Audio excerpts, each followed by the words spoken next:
Hello, I'm Robert, voluntary fact checker and helping you if you're scared of many things. And this is about people who are scared of a world war or nuclear war. We're getting so many questions and PMs about it. So there's no way that Putin really is planning or intends any kind of a world war. He doesn't expect it to happen. And so I'm going to explain how we can see this. So Putin has hugely reduced Russia's ability to defend itself against NATO. And many people, they seem to think of nuclear weapons as magical, that somehow if Putin was ruthless enough, he would just wave his wand of the magical nukes and then that completely eliminates NATO and he's won the war. It does not work like that. There's a time when the nukes stop falling and then it's followed by a conventional war. And during that war, even his own people would want to take Putin to justice for starting such a war. And he might survive for a while in a foxhole like Saddam Hussein, then eventually he'd be dragged to justice to an ignominious end. And Putin knows very well that that's what would happen if he were to try a world war. And so people I help, they generally have an idea that, just until it's explained, that nuclear war would work with the two main things that people, main confusions that people get from the media and from movies. One, the idea that radioactivity would be permanent, and two, that radioactivity is like a fog, that it spreads everywhere. And both of those are wrong. The risk from a nuclear war is from fallout. And fallout gets the name because it falls from the sky. And it's dust. And it's dust that is heavy enough to fall to the ground. If you have a fine dust, and it just blows around in the atmosphere, it gets diluted by the vast volume of the atmosphere of the Earth, and it's soon harmless, pretty harmless. So the thing that harms you is heavy dust that lands on the ground, not stuff that blows around in the air except in a very strong wind. And then the other thing that people don't realize is that the most intense radioactivity it ends fastest. So that's the way radioactivity works. If you have something that is very, very radioactive, it's got a short half-life, because it means that the tiny little atoms are splitting very, very quickly. And so it's very intense, but it can't keep that up for long, and so it's soon gone. The most intense from a nuclear bomb has a half-life of seconds to minutes, and within an hour or two most of that is gone. And then there's some with half-life of minutes to hours, and within an hour to days that's gone. Because the way it works is you have say it's got a half-life of 3 minutes, and within 6 minutes half is gone, within 12 minutes then another half is gone, within 30 minutes by it's only 1,000th of what it was originally. And then within 60 minutes it's a millionth of what it was originally, if it's got a half-life of 3 minutes. That's the way it works. And within 90 minutes a billionth, and so on. 1,000 times less every half hour. So you can see that very intense radioactivity goes away very quickly. And so that's why it's not permanent, it's very short-lived. You get the humanitarian relief, and they will be able to come within hours.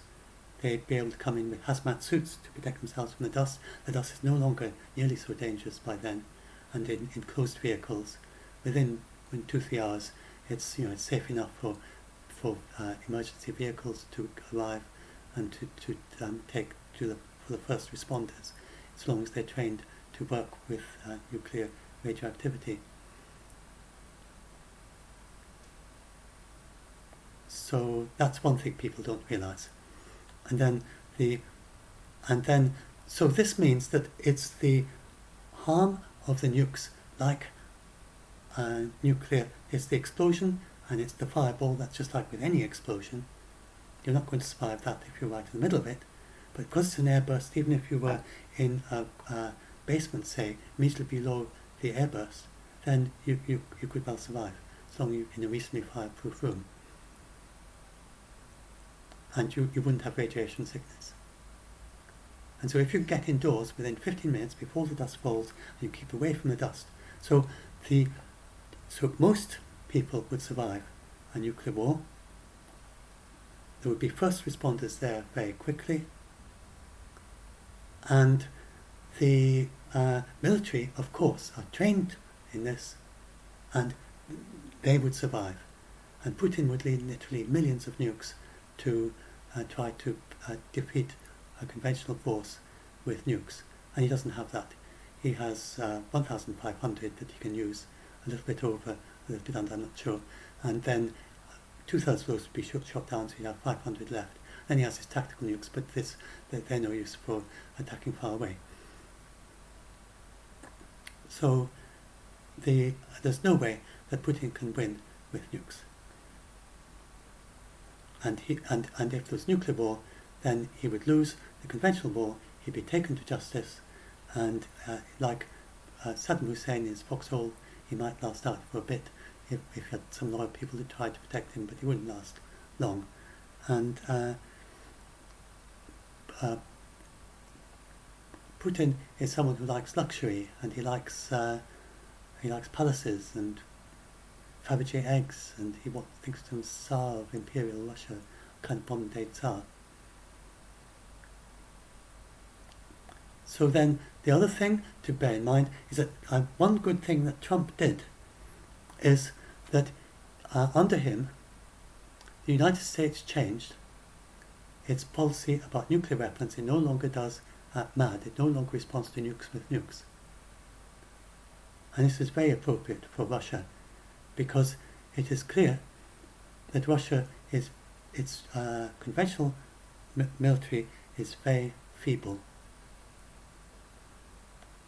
And it's very much like the story of The Hobbit, where Bilbo Baggins, then he goes and explores the Lonely Mountain, and he encounters the dragon, and they have a conversation which ensues, in which Bilbo Baggins asks the dragon to spread out his wings, because he had how magnificent his protection, all the gold and jewels that he has to protect himself.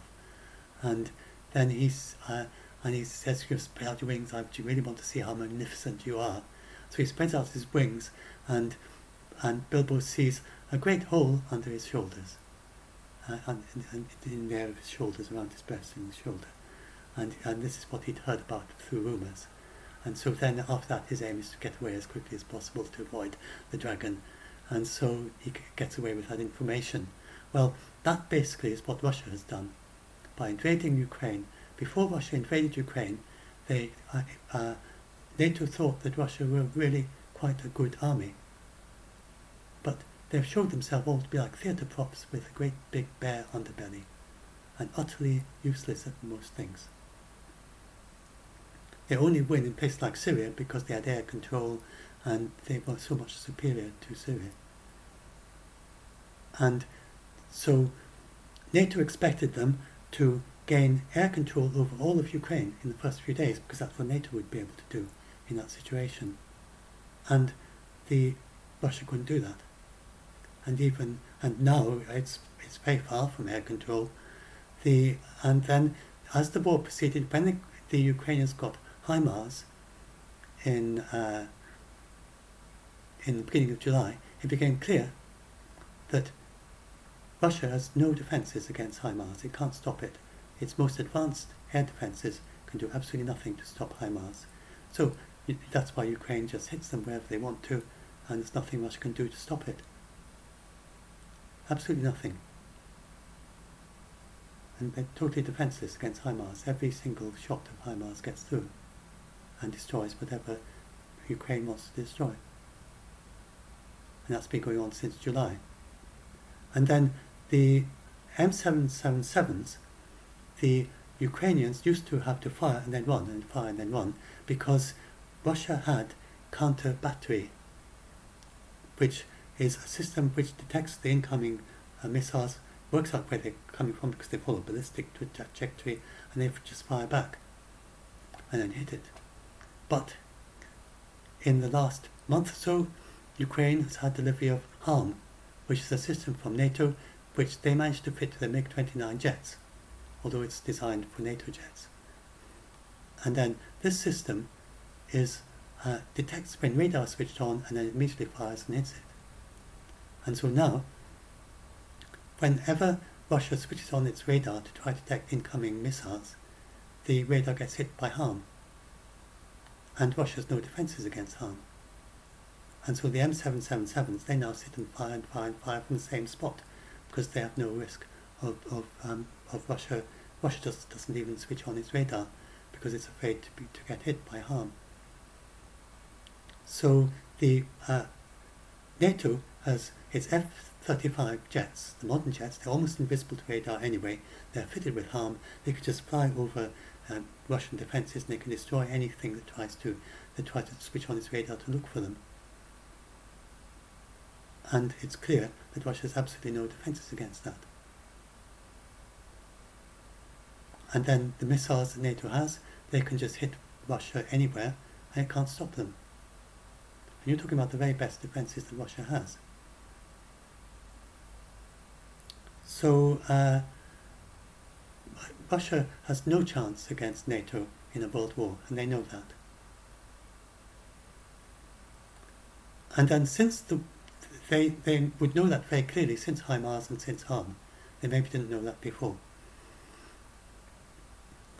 And I don't know why this is not explained by the mass media. It's explained by the military analysts. This is not me. This is people I follow on Twitter who are experts. I don't follow anonymous, miscellaneous people who just tweet rubbish. I follow generals and military experts, strategic experts, and people who are very knowledgeable. And it's really remarkable today how you have direct access to these extremely knowledgeable people in the defence industry, defence correspondents, war correspondents, writers of books about military strategy and so on. And they all say what I'm saying. And they tweet about it daily, about all these dumb decisions that Russia makes, and about how defenceless Russia is against Ukraine and against NATO. And throughout this war, Putin has explained very clearly that, has shown very clearly that he just doesn't care about defending Russia against NATO. He's not worried about NATO attacking. He has got his nukes. They work as a deterrent. They don't work as a fence, as I explained, but if NATO was to attack Moscow, then Moscow says, well, don't do that because we will use our nukes and destroy your cities. So NATO's not going to attack Russia for that reason. But this doesn't work in Ukraine because that's really clearly established that it's okay for Ukraine to hit targets in Crimea and the rest of Ukraine, and Russia's got no business being there, and everyone really understands that. So it can't really, it bluffs about using nukes to protect Ukraine, but nobody's really taking it seriously. That's not really, it can't really use its deterrence that it uses for Russia against Ukraine because it's an illegal war and it's got no business being there. So he bluffs and tries to persuade NATO that he's going to use nukes, but it's obviously he won't. And so, and Russia's shown right from the beginning, so very bizarrely, Russia sent elements of all its brigades and all its regiments throughout Russia. Now this shows very poor understanding of strategy, because a large brigade is used to working under a particular commander, used to working together. They know the commander well, they understand how he works, and they work very well as a unit. To take, a few thousand from this brigade, a few thousand from that brigade, a few thousand from that regiment, a few thousand from that regiment, it weakens all those brigades. You send them all to battle, they're not going to work very well together because they're not used to working with each other, they're not used to their commander. And that's what Putin did very early on in the war, to the great surprise of the strategic analysts who were following what happened. And then he sent more and more of his defences of Russia to the front line, to the point they're severely degraded.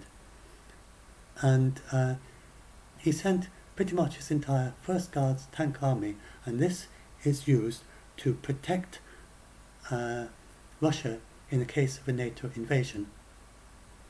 So if NATO was to invade Russia, then you've got the nuclear war, but as I said, the nuclear war, there's a time when the nukes stop falling, then the First Guards tank army is what would then protect Russia, and they would counter-attack. And he sent this to Ukraine, to Luhansk, Donetsk, to the Donbass area and Kharkiv Oblast. And then this shows he wasn't focused on worrying about a world war, despite all his bluffs. And then this First Guards tanks army, they ended up, for some reason, half of them ended up in Izium. So you may have heard of the Battle of Izium. In the Battle of Izium, the Ukrainians gradually attacked. They cut off all the escape routes and the supply routes to Izium from the north and from the south as they advanced. And then they kind of nudged into it from the north and south against the escape route that went from the east to the rest of Donbass. And during all this time, the First Guards tank army were in Izium, gradually being cut off. And the way the armies work in Ukraine is the Soviet version of command. They're very brutal commanders at the top, who they tend to be rather brutal. This is rather admired, being brutal to their subordinates. And they tell the subordinates what to do. The subordinates are scared of the commanders, and they're not willing to take on any responsibility themselves, because they're shouted at if they get out of line. And they tend to lie to their superiors because they've got to prove that they're being strong and brave themselves and achieving everything that they were told to do. And in this command structure, they don't dare to make decisions of their own on the ground level. So, and Putin's made this worse. He's put a very ruthless commander in charge who's going to be absolutely useless in this position for the next stage of the war. We tried to fight Kherson, has been hopeless there. And so, in that situation, the First Guards tanks army were stuck in Izium, and they were saying, we want to leave. And we're not going to be able to, we can't fight back against Ukraine. They're going to cut us off. And probably Putin, right at the very top, was probably the one who commanded this because it's such a stupid decision. And he said, no, stay there, you're not allowed to leave. And so they stayed as they were gradually cut off, following, being dutiful soldiers, following their commanders, because that's what's drilled into them over and over and over, follow your commanders or you had it. And then, so they were then cut off and they couldn't escape. And this lost nearly 100 tanks, an entire regiment's worth of tanks in Izium. And also, because they're scared and they just won't do things of their own initiative, they then hand over, they eventually, many of them fled or they were killed or captured, and some fled and tried to get away under fire from Ukrainians. And they left 36 of their tanks in perfect working order. And this is very bizarre to a NATO trained soldier or to Ukrainian, where they are trusted to know what to do and to take initiative. They would throw a grenade into a tank before running away, or they would use another tank to fire at them, and then the last tank left, they throw a grenade in. But the Russians don't do that. They are the top supplier. Indeed, they supply more tanks to Ukraine than all the allies put together, because they just hand them over like this. They just run away and leave them working fine.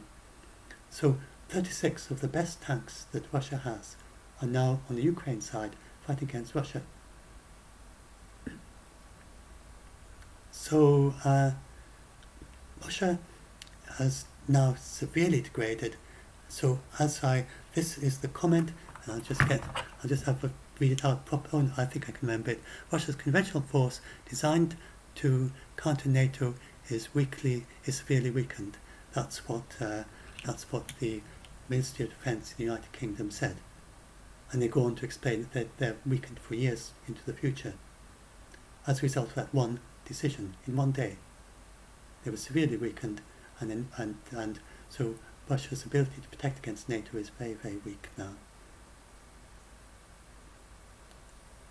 And so what would in a nuclear? I think I forgot to mention this bit. So, but yes, I'll just talk about how defenseless. I would talk about what would actually happen I forgot to mention oh yes, I did mention in a nuclear war. The humanitarian response would come immediately. The people would be on the scene quickly. I forgot to mention that that the internet would still be functioning, the electricity grid would still be functioning because they are very robust in a nuclear war. There would be something functioning to some degree. They'd get in very quickly to repair them. These cellular towers, most of them wouldn't be destroyed, and they have their own power system at least for a few hours. And so we would be getting videos back from if there ever was something like that. We'd get I forgot to mention all this, and we'd get the humanitarian response. The whole world would be responding to that, and the military planners don't seem to really realise about this, that there's a human element to all this, and they don't seem to focus on that very much. But Russia is clearly, so if there ever was a nuclear war, then the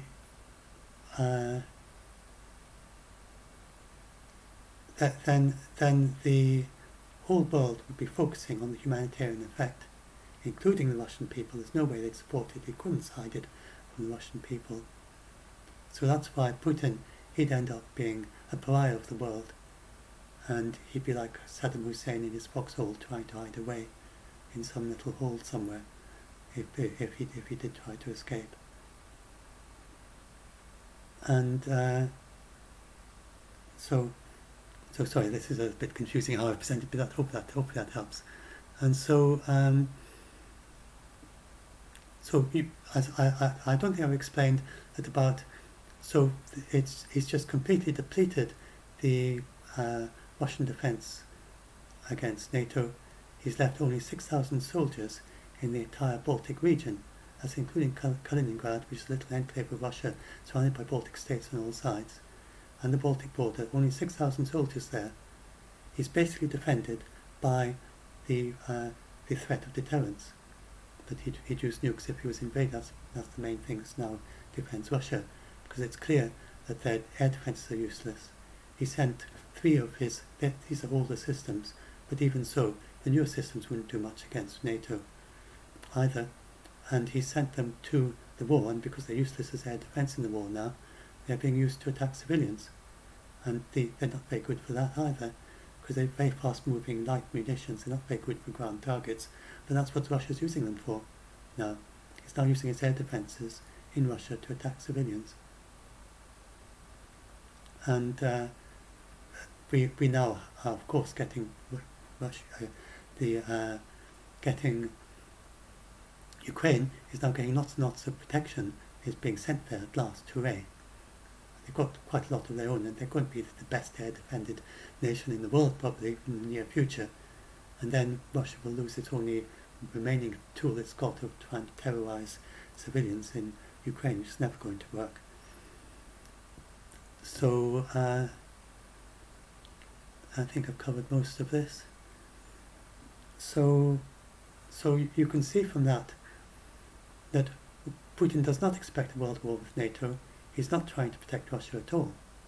He's not focused on protecting Russia. He's focusing on trying to win this dumb war because of some kind of, just sort of just thinking that because he's not going to back down, he's never going to back down, so he's keep on fighting until he loses.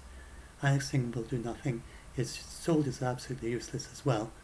They I talk about it separately, but I think if you follow me, you probably know about that his new conscripts, oh yes, so I do want to talk about the officers. I don't think I mentioned that. So he lost half his generals in the first few months of the war. Of the generals, 20 committed, I think. He lost 10 of them, of his top generals. And this was because of this ruthless general and the people who bought him timidly, just doing what he says and not telling him what's happening on the front line, not being truthful to him. So the ruthless general has to visit the front line, which generals don't do it in NATO. And then the Russians have very weak encryption. They didn't have any encryption, especially in the first part of the war, the first few weeks, months of the war. Then they had no encryption. They were talking over the cell phone network and talking over just over walkie-talkies.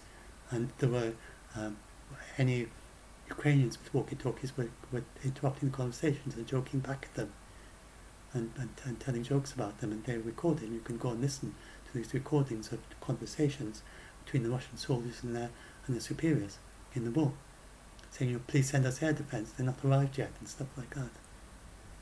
And and so the Ukrainians were able to follow the Russian generals as they travel to the front line to go and look and see what's going on, because they can't tell from a distance. And then they attacked them, which are legitimate targets in a war, and they killed them. And then, bizarrely, like for instance the second in command of the Black Sea Fleet, he was fighting street to street. Oh dear. That's an alarm to tell me time to stop, my time to take a break in the day. Anyway, I'll finish this video.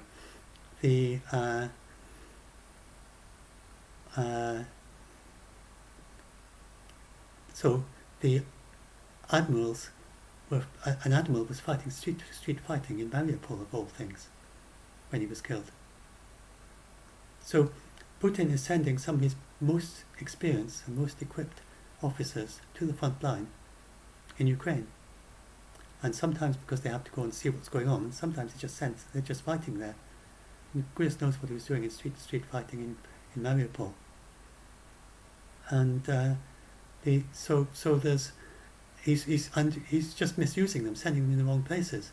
He's sending paratroopers to fight as ground forces, very elite paratroopers, and he's completely denuding Russia of its most experienced soldiers. And he sent his trainers that are supposed to train conscripts to the front line. So he's got nobody left to train his conscripts or to train his newly mobilized troops. Very few people left. And as a gesture, he's set up a new military commander, a military academy to train 300,000 people, captured 69 officers. It's obviously not going to help at all.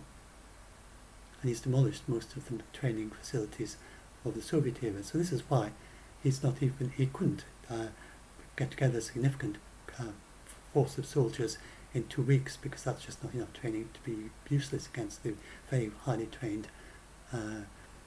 thousands of them even trained in the UK and other countries, and with the best NATO weapons and so on. The Ukrainians, 750,000 of them, and been training since the war started. And then as Putin just rapidly rushing mobilization now, it's clear he's going to lose this war, and he can't turn it around with 1 million crappy soldiers. So, and he's lost all his best officers, lots of his best officers. But so Russia is not just, earlier in the war, he was losing his ability to fight against NATO, and now he's completely lost it. Russia's going to be very weak. All it's got left is its nukes, and you can't win a war with nukes. And I'd say under Trump, the United States had its directing planning operations even against Russia when they thought it was more stronger than it is. I don't know what they have now, but what they're thinking now, but they'd be very much focused on conventional. They don't need nukes against an opponent like Russia. And it's just getting weaker and weaker and weaker the longer the war continues. The longer the war continues, the worse Russia is, the worse position Russia is. And I talked about how Russia lost large parts of defences in Izium, while they're about to do the same in Kherson. Putin doesn't seem to learn a thing as the war continues.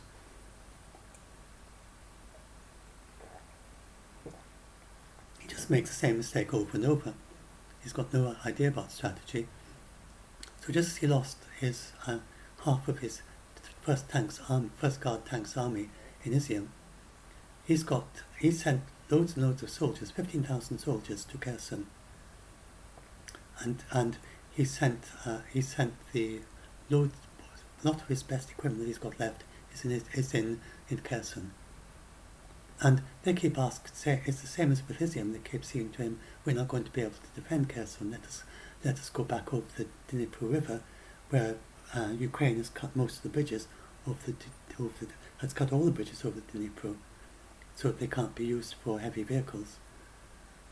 And they stop pontoon ferries and everything, basically they can only swim across, or some of them get across by ferry, but a lot of them will be killed in the process. And so they're saying, we need to retreat as best we can.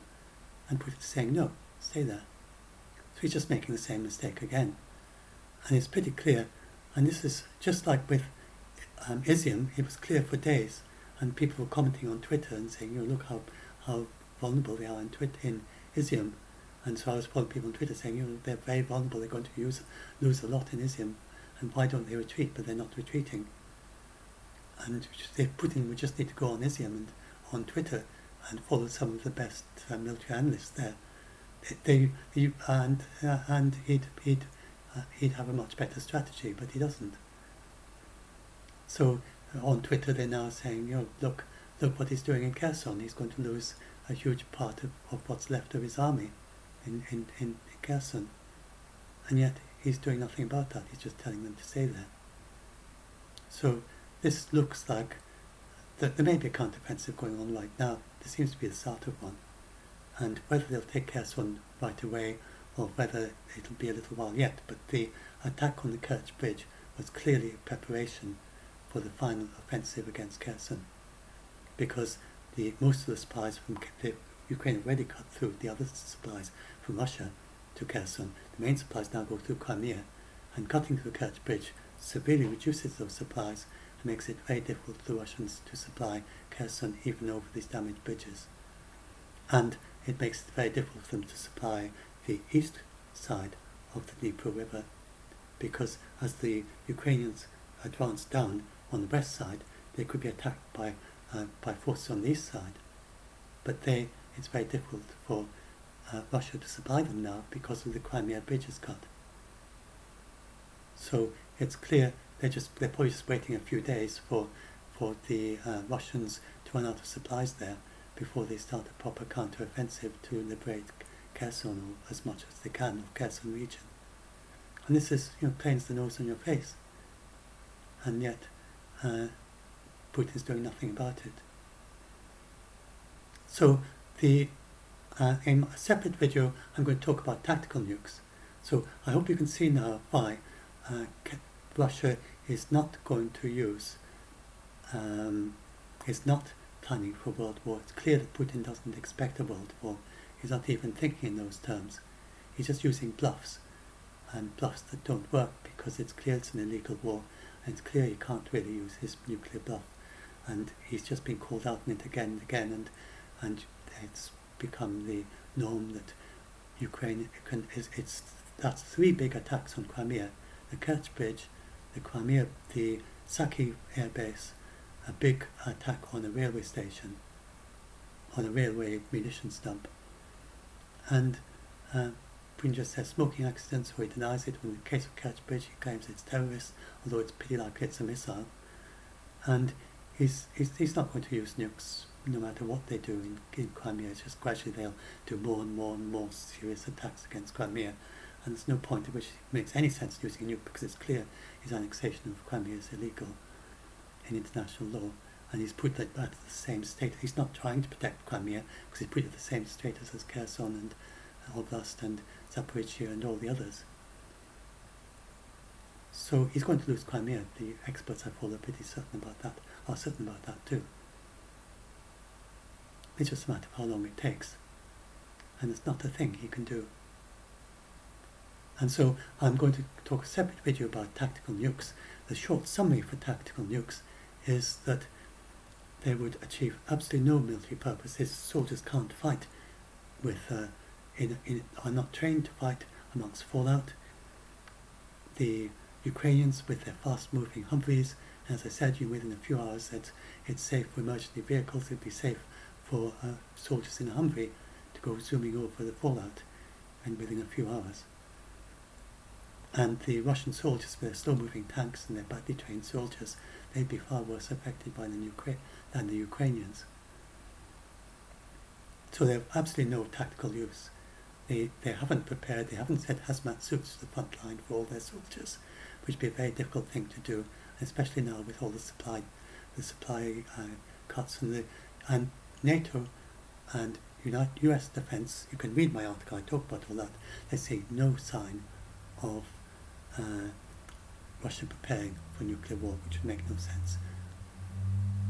And then with tactical nukes, they see no sign of that either.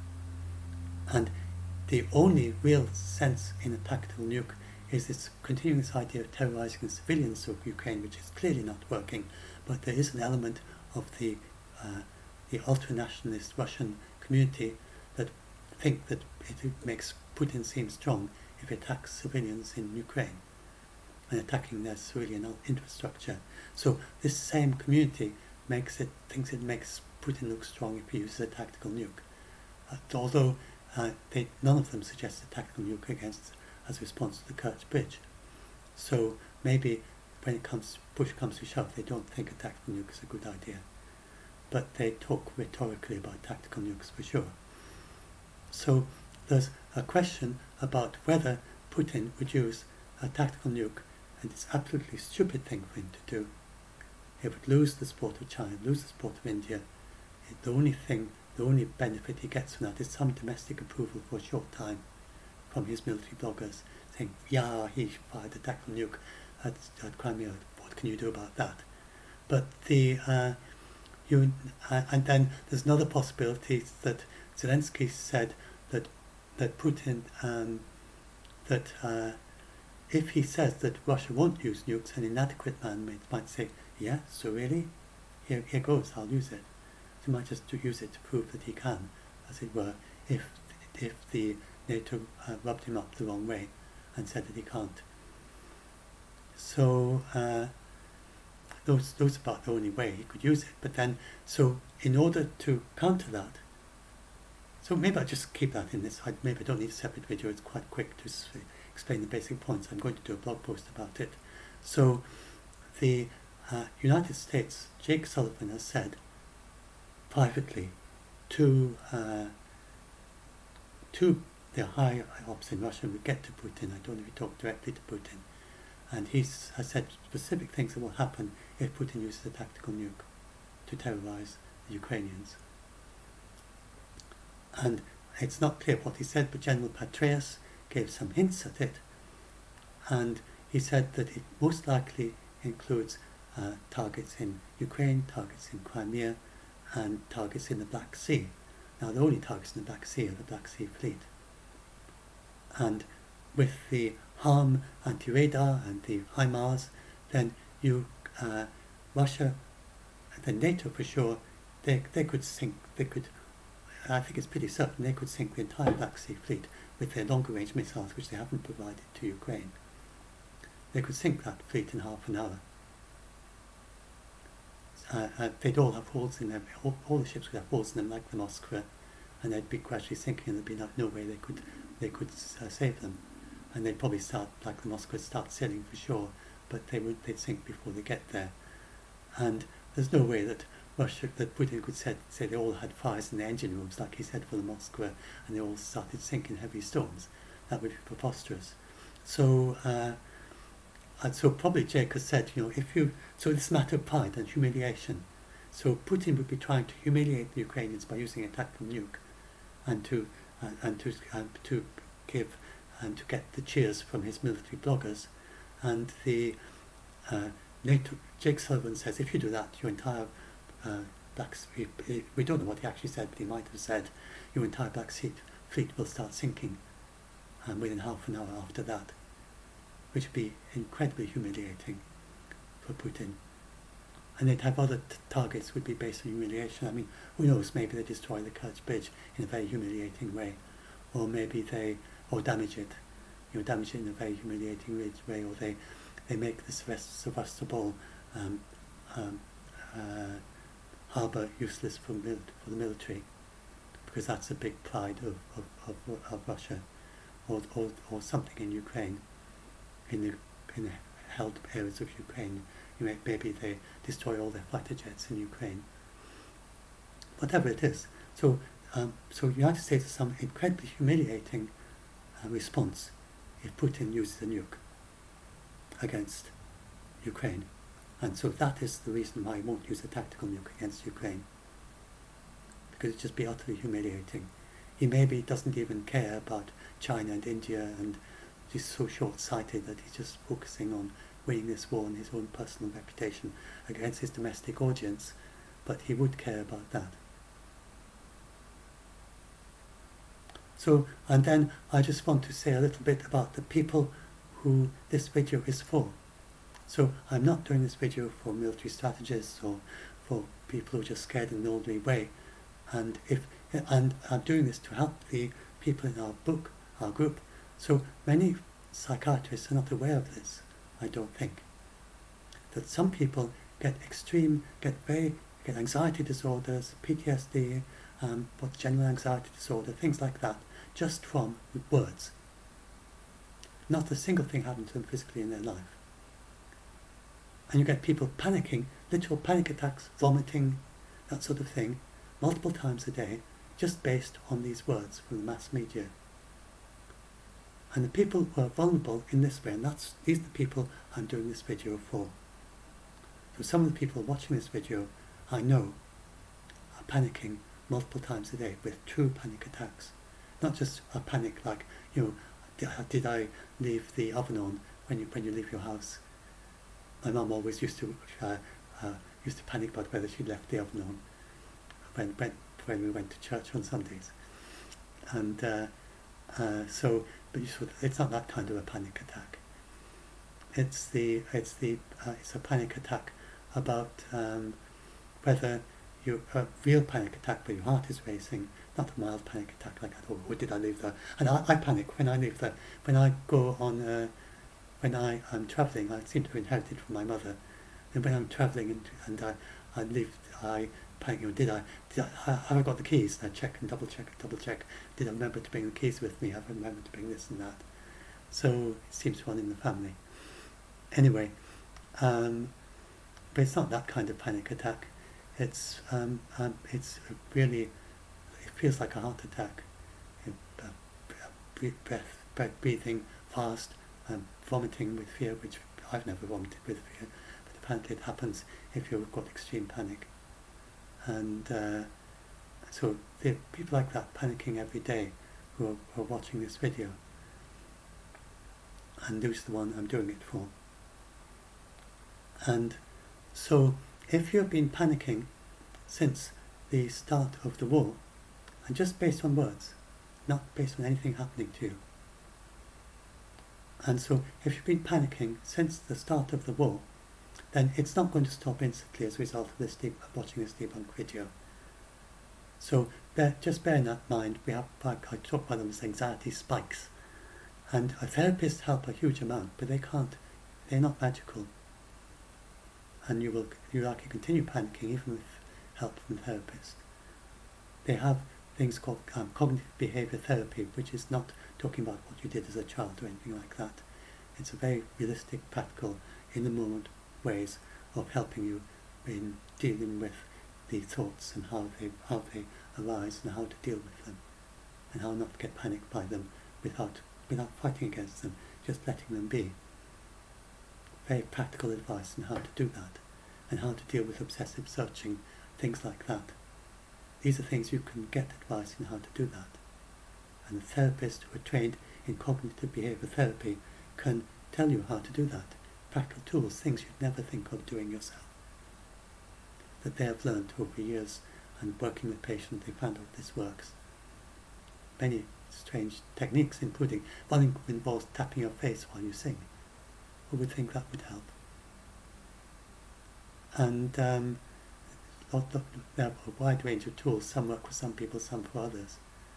So anyway, these are the people I'm helping for doing this, and the people who seem to be most vulnerable are the ones who are the three main categories of people that seem to be most vulnerable and are affected by just words. So most people are not affected by the words in this extent. They have some anxiety, they might have some panic, they might have occasional panic in the sense of like why if I've left the keys, if I've got the keys with me when I leave the house, when I've locked it up, that kind of panic, but not in this sense. I'm not a clinical anxiety disorder or of various types. And it's purely, people have never had it before. Not that they've had it since a child, they've always had an anxiety disorder caused by these stories. And they say, this one started when the war started, or this one started when I first started getting the scary stories about climate change, or whatever. And so the main people who are affected are autistic people. They've got much less kind of processing between what they see and what they experience and their reaction. And then there's which is a good point as well as a bad point. Very good at doing, at persisting with things, and often very clever. It's not being stupid. Quite a lot of really very clever people are autistic, but they just don't have that processing in between. And then there are the bipolar, which they have they go into depressive, then the manic state, and in the manic state, then they're very difficult, very little by way of critical facilities. They seem to be very vulnerable to this. And again, there's actually these are all things that we've got large amounts in our genes, so they clearly are beneficial. Manic is very creative, for instance. So they actually obviously they have a reason why there are a significant number of manic people in our population, people who go into these manic phases, but they're very vulnerable to this. And then we have the people who are empathic and imaginative. And then again, of course, that also is very beneficial, but it makes you extremely, and not necessarily autistic, not necessarily manic, bipolar, they talk about a separate category, each of these. And sometimes you get people who are all three, that's worst of all, imagine. And people who are autistic, a lot of autistic people are imaginative. And obviously an awful lot of bipolar imaginative, and some people are both bipolar and autistic and imaginative. So, but then a lot of people are just imaginative and empathic. And empathic, a lot of autistic people are empathic, they're just not very good at reading other people's emotions, but they're still empathic. And they're affected by them. They're just not really sure what it is, what the other person's emotions are. Not good at reading them, or not understanding what their point of view is. So anyway, but there are an awful lot of people affected by this who are empathic, and that's it. And so these are the main, not autistic, not bipolar. These are the main people, anecdotally, that are affected.